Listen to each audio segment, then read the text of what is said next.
এই বোন প্রশ্ন করতে গিয়ে নিজেই ফেঁসে গেছে, শোনেন। একজন ব্যক্তি খ্রিস্টান হয় যদি তারা খ্রিস্ট ধর্মের দীক্ষা নেয় অথবা তারা যীশু খ্রিস্টকে তাদের ব্যক্তিগত রক্ষাকর্তা হিসেবে গ্রহণ করে, কেবল তখনই একজন ব্যক্তি খ্রিস্টান হয়।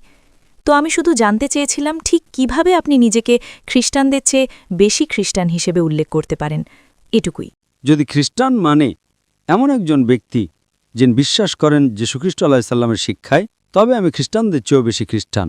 এবং তারপর আমি বলেছিলাম যে বাইবেল এফিসিয়েন্স বই অধ্যায় 5 আয়াত 18-তে বলে মদ পান করো না।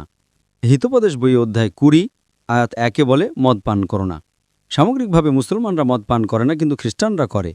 ইসাইয়া বই অধ্যায় 65 আয়াত 2 থেকে 5-এ বলে শূকরের মাংস খেও না। আমরা মুসলমানরা শূকরের মাংস খাই না, কিন্তু খ্রিস্টানরা খায়। যদি যদি খ্রিস্টান মানে এমন একজন ব্যক্তি যিনি যীশুখ্রিস্টের শিক্ষা অনুসরণ করেন, আমরা মুসলমানরা খ্রিস্টানদের চেয়েও বেশি খ্রিস্টান।